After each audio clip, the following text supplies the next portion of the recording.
I wrote a book called The Archaic Revival, where the idea there is that we are discomforted. Civilization has made us uncomfortable with our humanness because these various technologies and phonetic alphabets and things like that have rearranged our sensory ratios from what they were in Paleolithic times. And that, in a sense, what psychedelics do is they hit your reset button. They address the animal body. They address a deeper level than cultural conditioning. And so you feel and experience these atavistic images and feelings that civilization has repressed or transmuted in you. And, the whole premise of that book was that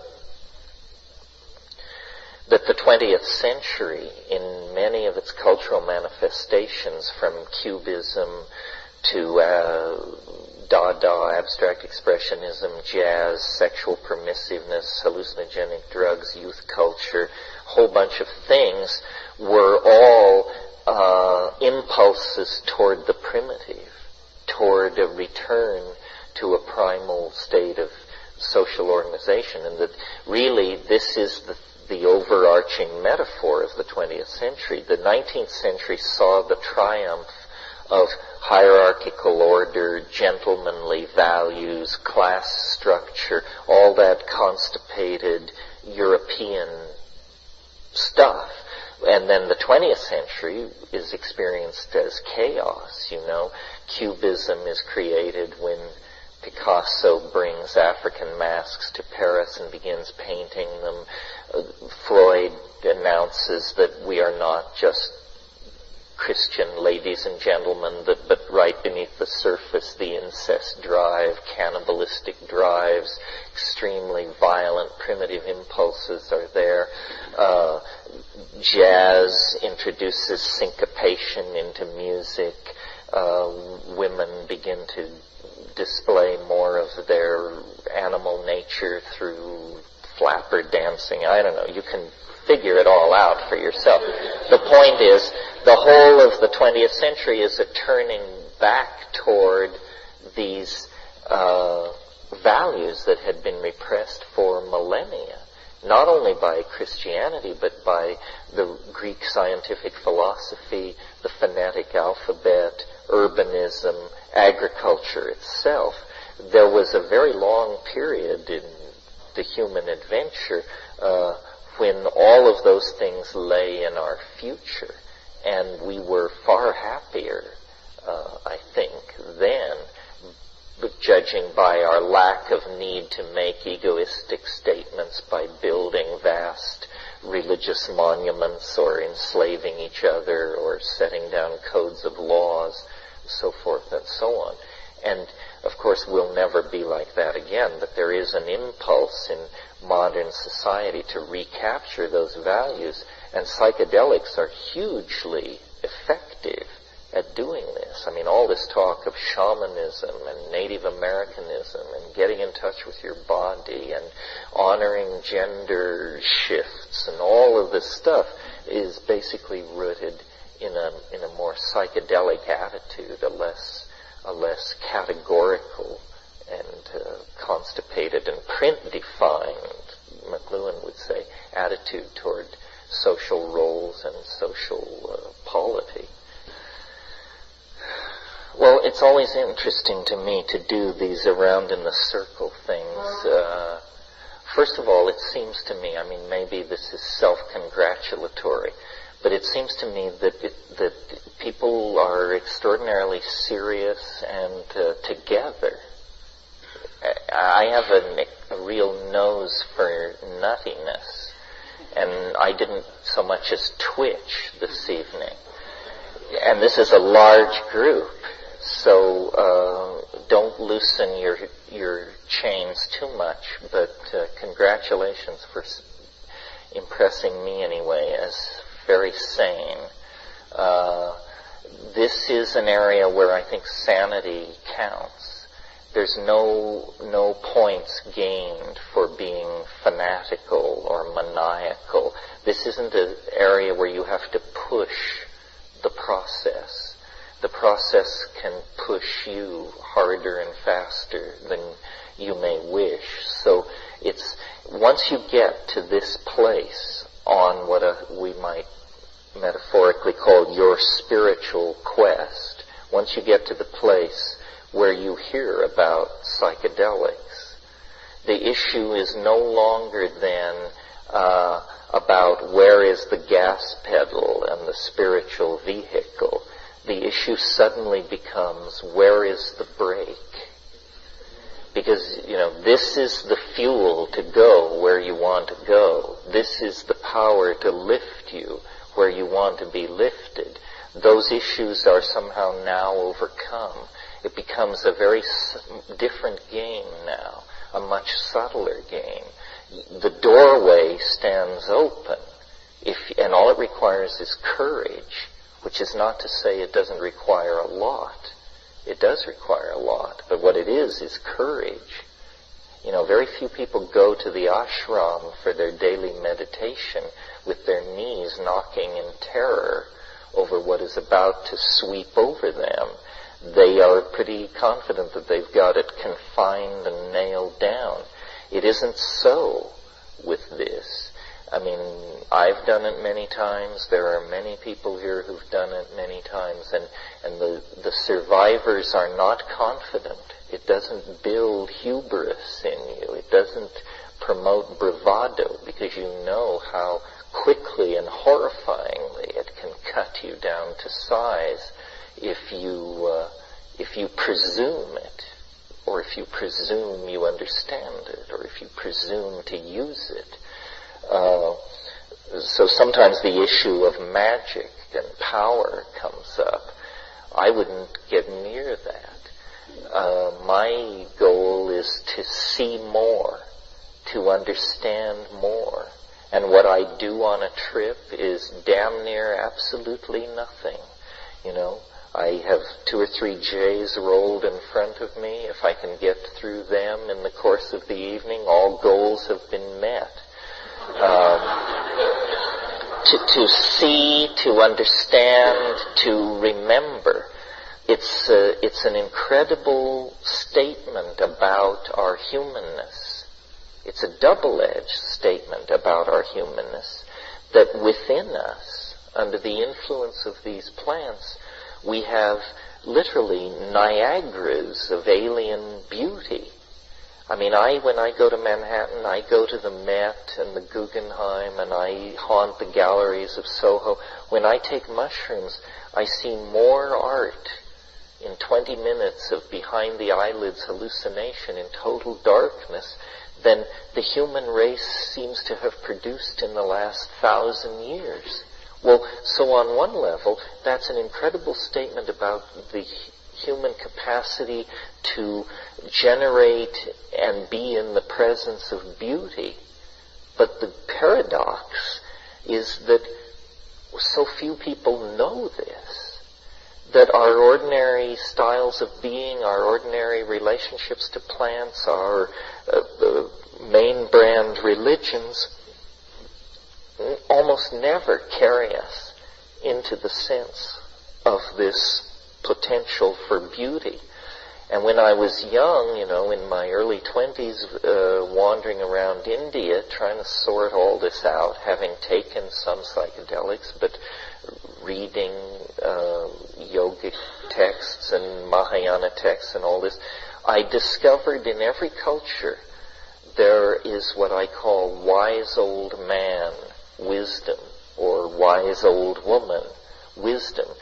In every culture at evening you see sitting on porches men smoking pipes, old men. And these guys know something.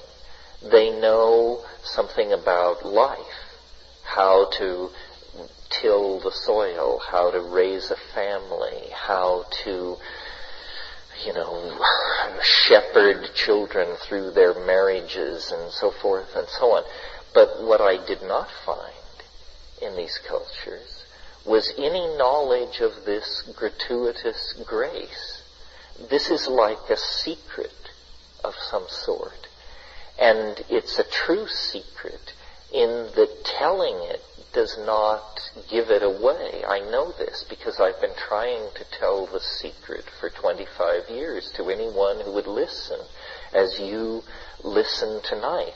And I don't know how many people hear, at what level people hear me. And there are many problems. First of all, there's the problem of dose. It's a physical problem. You can take a little of a psychedelic substance, or an effective dose, or a lot, or too much, and medically not be in any particular danger. The LD50 of these substances is such, let's take psilocybin as an example. Psilocybin is effective at 15 milligrams for a 145-pound person. But the LD50, the lethal dose, is something like 110 milligrams per kilogram of body weight. In other words, hundreds of times more than a dose that you would swear you were melting down, you were becoming the earth, you would never live to tell the tale. And actually, you're in no medical danger at all. So people have experiences of different dose levels. I've always been interested in what the literature describes as effective doses. What this means is that you're so loaded that a guy standing there with a clipboard looking at you is completely convinced you're totally loaded. All pretense dissolves. At these higher doses, the machinery of phenomenological description begins to come to pieces on you. And in my experience, someone mentioned the difference between mystical experiences and psychedelics. There are enormous similarities and enormous differences. If you study the mystical literature of Hinduism, Christianity, Buddhism, it all triangulates toward unitary states. The Bodhi mind, the white light, the ineffable, the unnameable, the radiance, vocabularies like this, which indicate some kind of homogeneity. Well, in my experience, though, when you push LSD, there is something somewhat like that. LSD is not my idea of the paradigmatic hallucinogen. It's different in many ways. Psilocybin is more the paradigmatic hallucinogen, and when you push it, there seems to be not this merging into the radiance, but a revelation of multiplicity, of detail, of complexification within complexification. Everything gives way to everything else. Everything is interconnected to everything else. But the impression is one of an overwhelmingly bewildering profusion of phenomena. And, I've discussed this with lamas and these sorts of people, and they say, well, you're in the realm of samsara. You're in the realm of the multiplistic. Perhaps, but the sense of a hierarchy of judgment doesn't feel right. Somehow this all and everything, this teeming multiplistic universe that is revealed, seems to carry a message of ecstatic and transcendental import.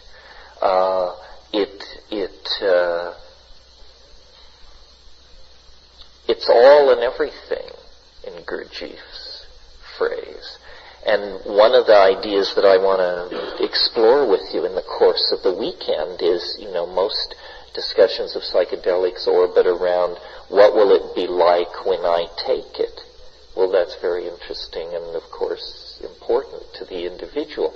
But to me, an equally interesting question is, what has been the impact of this experience on the evolution of human beings over hundreds of thousands of years.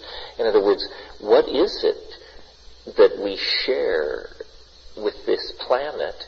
A kind of coevolution, not only with another order of being, which it certainly is, but the great confounding fact that I've brought back from my excursions into these places is that there is an organized intelligence in there, out there, over there, far more alien than the cheerful pro bono proctologists that haunt the trailer courts of the less fortunate.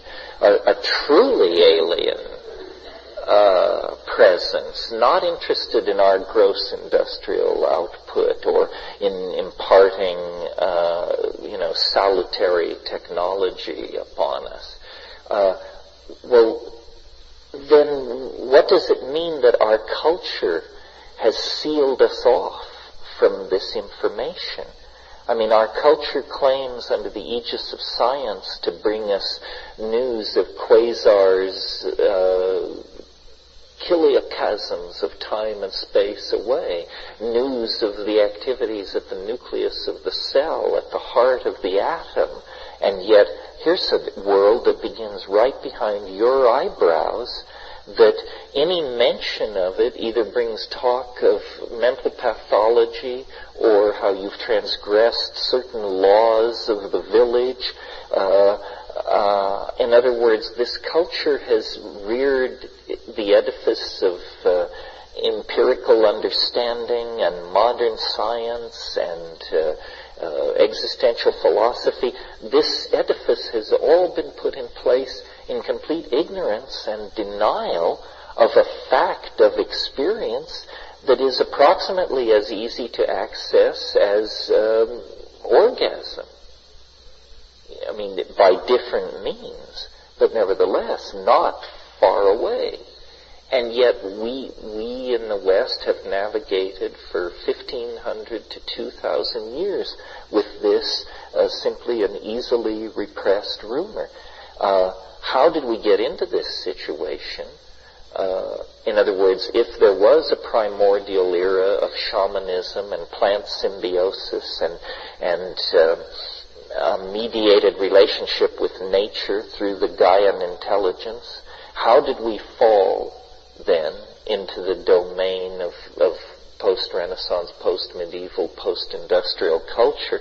And then, what is the implication for the future of, in this dark hour of complete overcommitment to technology, economic solutions, rational reductionism, materialism, so forth and so on. In the darkest hour of our commitment to these things, this news arrives from these repressed Aboriginal people that we have marginalized and humiliated in the process of building our own version of a global culture.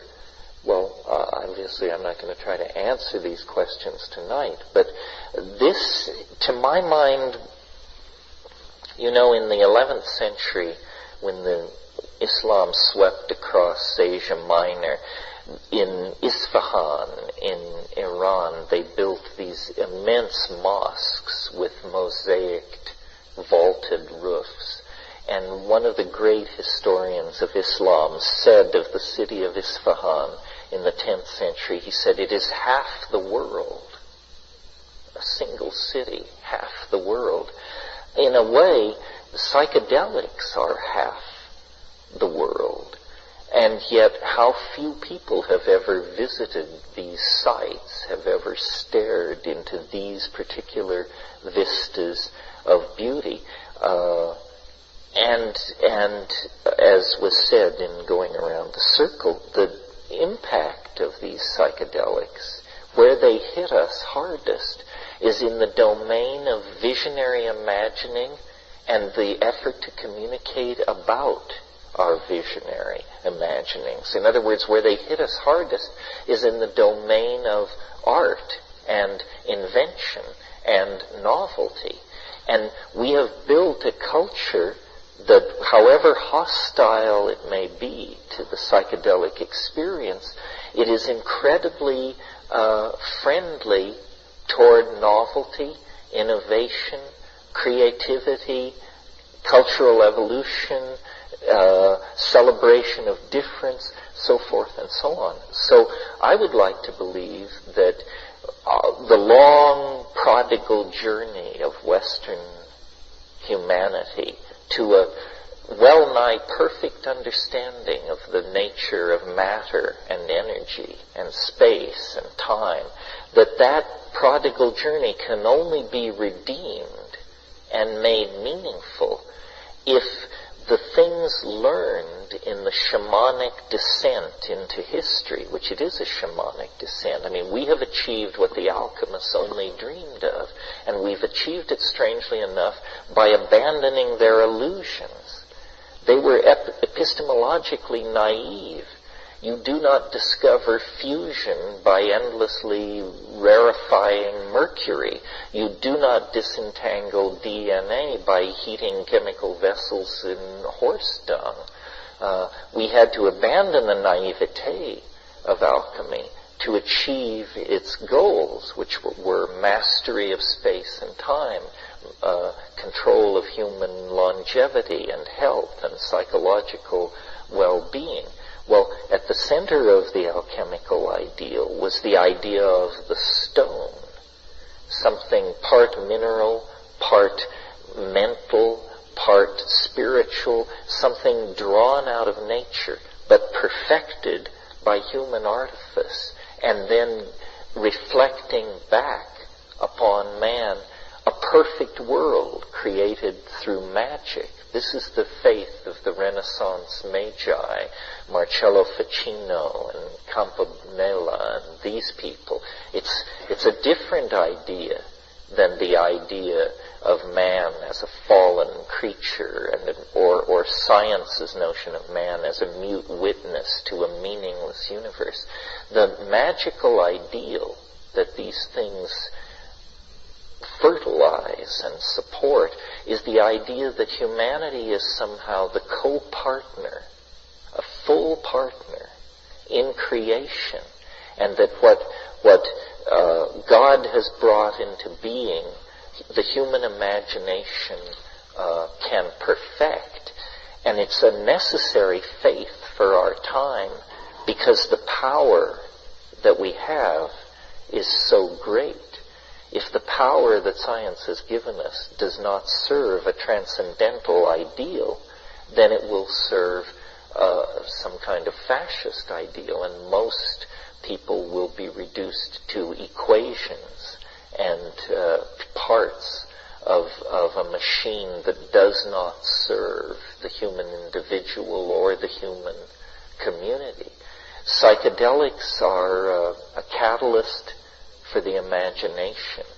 They raise the ante in the historical poker game. They show that there is more than one way to skin a cat.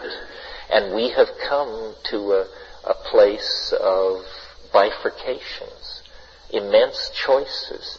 The decisions and the processes that are put in place in the next 20 years will probably put the stamp on whether humanity and this planet are made or broken as a cosmic concern. Well, consciousness is the key. What is dragging our boat is an absence of consciousness. You know, we have 1 foot in angelhood and 1 foot in the identity of a carnivorous ape. And the tension between these two on a global scale is excruciating. So if psychedelics, if there is one chance in 1,000 that they contribute an increased measure of consciousness to this situation, then they are a precious gift, a resource, an option, a possibility to be explored. I don't advocate these things because I think it's a sure thing or a safe path to the eschaton. I advocate them because they're the only game in town. You know, if hortatory preaching could have done the trick, then the Sermon on the Mount would have been the turning of the corner. But we have Buddha, we have Christ, we have these examples of enormously insightful spiritual beings who have delivered their message, and humanity has continued to flop on the seamy side. So it's not about an idea. An idea is not sufficient to transform us. It's about an experience. And this is the only experience I know that in the time given to us, on the scale given to us, we have a hope of actually cutting through the detritus of our historical experience and building a true human community. On days this nice, my parents used to make me go outdoors.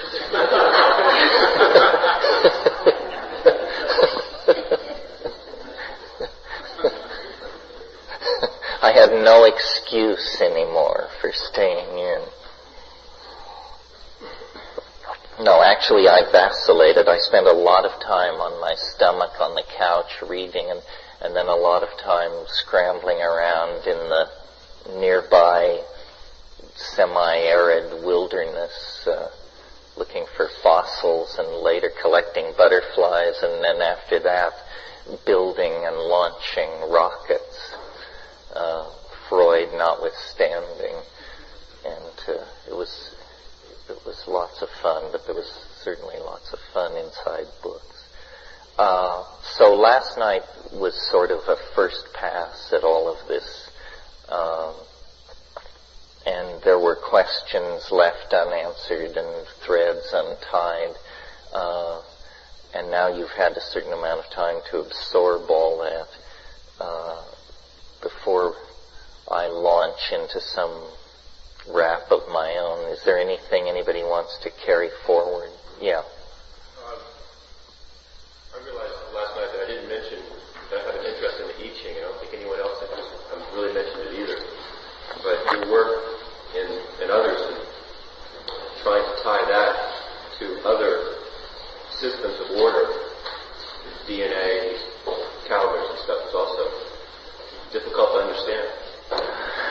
Yeah, well, several people last night mentioned novelty theory, but you're right, the I Ching itself wasn't mentioned, which we could do, and I have done 5-day workshops on nothing but the I Ching, especially its mathematical deconstruction. So we'll talk about all of this probably this morning if I feel like it. Novelty, order in nature. Since we're talking around it and through it, I might as well just do it. What does it have to do with psychedelics and all that? Well, the bridge of connections, there are many, but for purposes of discussion, these psychedelic experiences, in my opinion, when correctly managed, end up giving you a big idea. That's a really successful psychedelic experience. It's not where you simply have observed this bewildering other dimension and try to come to terms with it and then come out and then live in the light of it because it's made the universe so much bigger. But following like a shamanic model of a journey to obtain a gift or to recover a lost jewel, or this is the shamanic motif, it's always one of loss and recovery. These flights into this realm of the Logos, the real stamp of authenticity on them comes when you bring back a new idea, something brand new. That proves that you're not just talking to yourself. And so I, knew this and aspired to a new idea, whatever that might be, but I had no notion of what it was. And my problem as an intellectual throughout my entire life has been, it's hard for me to go to depth with anything.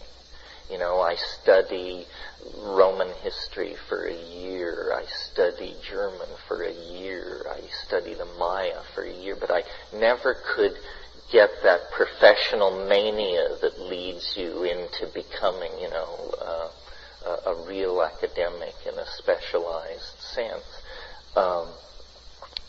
So this download for a big idea, somehow these psychedelic experiences set you up for it.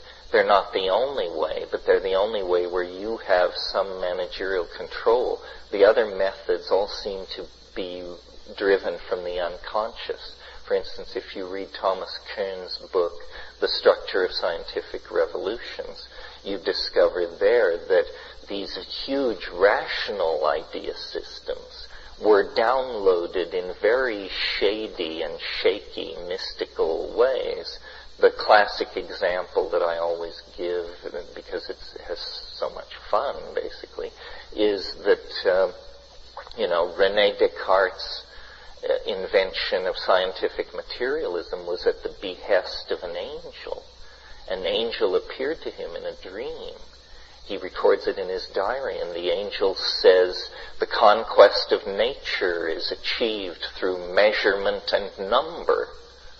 And he awakens the founder of French empiricism, materialism, and derivatively a whole branch of modern science at the behest of an angel in this occult drive to understand nature. This is the amazing thing that the Greeks unleashed, this idea that we can not only mythologize the world, but that there is another way of looking at it. We can understand it. And, they started out simply, what is air? What is fire? What is earth? And, after 2,500 years of this, we've pretty much figured out what the standard moves are. The history of Chinese philosophy and the history of Western philosophy are the same schools by different names. You get atomic materialists, you get spiritualists, you get what's called occasionalism, you get all the possible adumbrations of a mind's position in relationship to being in the search for these ideas. Well, my idea, which came to me, I don't say I channeled it, because I find that vocabulary infantile and obnoxious. But on the other hand, I don't take credit for it in the way that I don't feel elevated by my genius for having done this. It was definitely unfolded for me at a conversational speed by an intelligence for which I was little more than the secretary. And the idea is this, and I'll start with the outlines and then move into the details. First of all, that two facts about nature have been overlooked by science, and that these facts are so overwhelmingly obvious once you begin to talk about them, that ordinary people like you and I, by talking about them, can actually satisfy ourselves that these two aspects of nature, these two related aspects of nature, have been overlooked or not properly weighted in philosophical discourse. And here's what they are. The first one is, as you go back in time from the present moment, the universe becomes a simpler place. This is a huge generalization, and it's true. And let's state it now a slightly different way. Let's imagine we're at the moment of the Big Bang, or the moment when the universe flashed into existence 15 billion or however many billion years ago. It was a very simple thing. In the first, nanoseconds of its existence, it was some kind of integrated plenum. It was smaller than the diameter of a proton. All particularity was coextensive in this tiny area. And then it began to expand. But for many milliseconds, it was a pure electron plasma. There was only a certain kind of physics, only the physics of pure electrons. The universe had to cool over minutes and millennia for atomic systems to form, so that electrons could actually go into orbit around the atomic core and not be overcome by the greater dissipative power of high thermal radiation. So until the universe cooled below a certain point, atomic systems, as it were, couldn't crystallize out. And then they did. And there at that moment, a whole new set of phenomena in nature emerged, in David Bohm's phrase, emergent phenomena. There had been only a universe of pure electrons. Suddenly there was a universe of hydrogen and helium atoms, much more complex organisms, if you wish. Well, so then the whole story of the universe is a story of progressive complexification accompanied by this phenomenon of cooling. And the universe of hydrogen and helium atoms, under the influence of gravity, these things were aggregated into huge masses where pressure rose at the center of these masses from the weight of the stuff above. And at a certain point, the curve of pressure passed through a point where a new phenomenon, hidden in the structure of being, but previously not by any phenomenon proclaimed, emerged. A new phenomenon, fusion. The stars began to burn. And this process of nuclear burning, this nuclear chemistry, created heavier elements. Instead of a universe now of hydrogen and helium, suddenly you have a universe which contains sulfur and iron, and for us, for our story, carbon.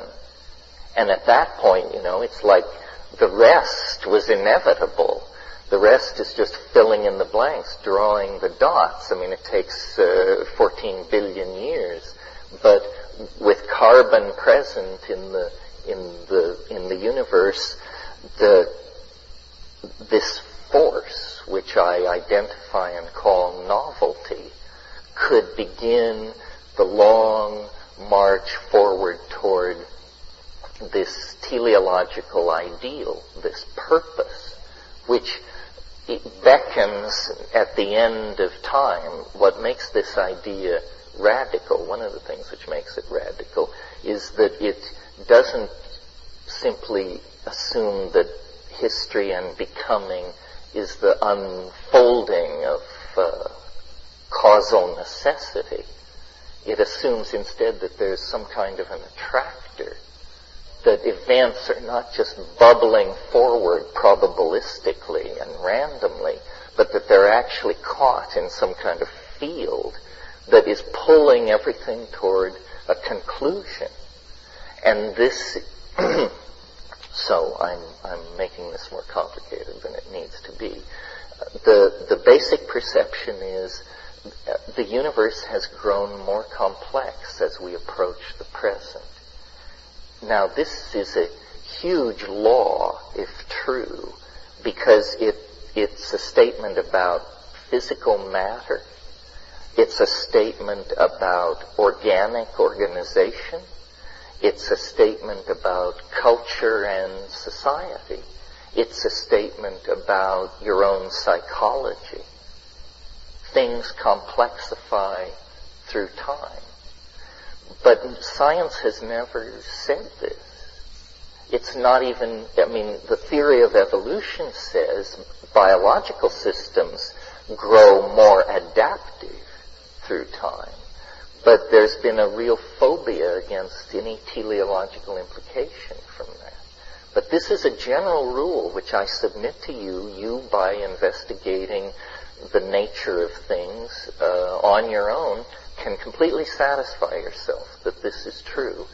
Well, when you start thinking that way, that it begins to look like nature on all scales is some kind of an engine which produces complexity and then conserves it and uses it as a platform to proceed deeper into complexity. It's a kind of anti-thermodynamic flow. It's a dissipative, it's what's called autopoiesis by one school. So this tendency has been completely overlooked by science. In fact, science's most secure statement is Maxwell's second law of thermodynamics, which says all systems tend to disorder over time. But what it means is closed systems, all closed systems tend to disorder over time. Well, biology is some kind of a loophole in the laws of physics and chemistry, because what's happening in biology is complex materials are trapped inside membrane, and energy is extracted from these materials, and so a chemical process which would ordinarily ride down into entropy and obey the second law of thermodynamics is trapped in a kind of basin of attraction far from equilibrium. And people, physical chemists look at this and say, well, but it's ephemeral. It just happens on the surface of the earth, and it's very fragile, and death is everywhere. It's a fluke, basically, is what they're saying. Well, but this is just their professional bias, because you can go into the rocks of this planet and discover life and a continuous fossil record 4.83 billion years deep. The stars that you see when you look out at the Milky Way at night, the average star lasts 500 million years. So we just happen to be in orbit around a very stable, slow-burning type of star. But in fact, life on this planet has already proven that it is more tenacious than the stars themselves by 5 times. So you can't discount biology. Biology is clearly a player on a cosmic scale in this universal game of capturing energy and resisting entropy. So novelty theory says that this general law that nature conserves complexity reaches its culmination, or its most interesting intersection of discursiveness, in ourselves. That we then look different to ourselves by this theory, because we are the most novel phenomenon around. So suddenly, what positivist materialism teaches about man's place in nature is that we're lucky to be here. It's a cosmic accident. Purpose is conferred. It's this totally existential, you're on your own, make it up, don't make it up, who cares, doesn't matter anyway, kind of modernism. If in fact nature, we have identified nature's purpose as to create and conserve complexity, then suddenly we are returned for the first time since the 16th century to the center of the cosmic stage of a universal drama of salvation and redemption. Isn't that weird? I think so. Yeah. Thinking about making that shift to considering the human experience as kind of central to our understanding of the planet, and then seeing some of the environmental movements like Earth First that place a large emphasis on valuing ecosystems and other animals and plants as on the same level as us. It's kind of a dichotomy, I think, between some of the movements trying to save the planet. You know, some environmentalists would rather see humans not even be here, and that is a way to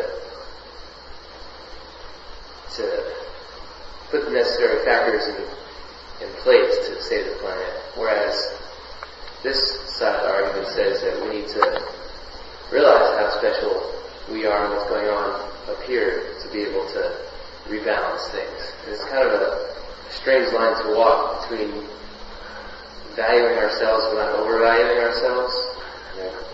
Can you see that? No, I agree. It's very tricky.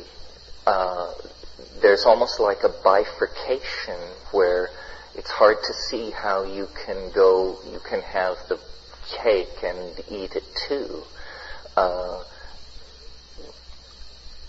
There is the concept of the forward escape, which I'm tending more and more to believe in, but it's a desperate strategy from a military point of view, the forward escape. And the forward escape is where you realize the only way out is right up the center. And then you have to get traction and go right up the center. What's happening is that so much power is being given to man or taken by man from the universe through the power of scientific understanding that we are becoming the masters of the planetary destiny whether we want to be or not. And you're right, it's the choice seems to be between some kind of primitivism, an archaic revival that abandons technology and tries to redial the last sane moment we ever knew, or some kind of Gnostic rejection of the world of nature and matter and a complete commitment to machine symbiosis and a cosmic destiny and, life extension, star flight, cloning, the whole mega trip. And of course, it's not going to be one or the other. It's going to be both and. There's going to be a spectrum of possibility. How the actual details of how do you go to the stars and save the earth, I don't propose to discuss it or really know. I do think, the French sociologist Jacques Ellul once said, he said, there are no political solutions. There are only technological ones. The rest is propaganda. And he wrote a whole book in which he defined these terms: political solutions, propaganda, technical solutions. And I tend to think that's true. What we have to deal with in this millennial narrow neck of constricted possibility, where it still feels as though the human race could skid off into the ditch, is we have to deal with the fact that we have built institutions that do not serve human purposes, but that are like automata or golems among us. Corporations, religions, cabals, ethnic tribalism, and these things are like the psychotic architectonics of the unconscious that the information age is causing to suddenly emerge for the inspection of those who have eyes to see. So our humanness is not endangered by our machines. It's endangered by these institutional entities that, and the most spectacular and obvious example, of course, without getting into the whole thing, it is corporate capitalism. Simply because corporate capitalism has the intelligence of a termite at the organismic level. And all it understands is its agenda. And its agenda is to take cheaply extracted raw materials and fabricate them into expensive finished products which are sold to well-heeled markets in the high-tech industrial democracies. And it can't propagate that cycle on the closed surface of this planet much longer without the contradictions becoming unbearable. But it doesn't know that. It has a very low-grade intelligence. So how we communicate, we're all ready to switch on a dime to the new paradigm if we can just figure it out. The problem is to switch these enormous dinosaur-like institutions in which we have invested our lives and our economies and our scientific research establishments and our civil hierarchy and so forth and so on.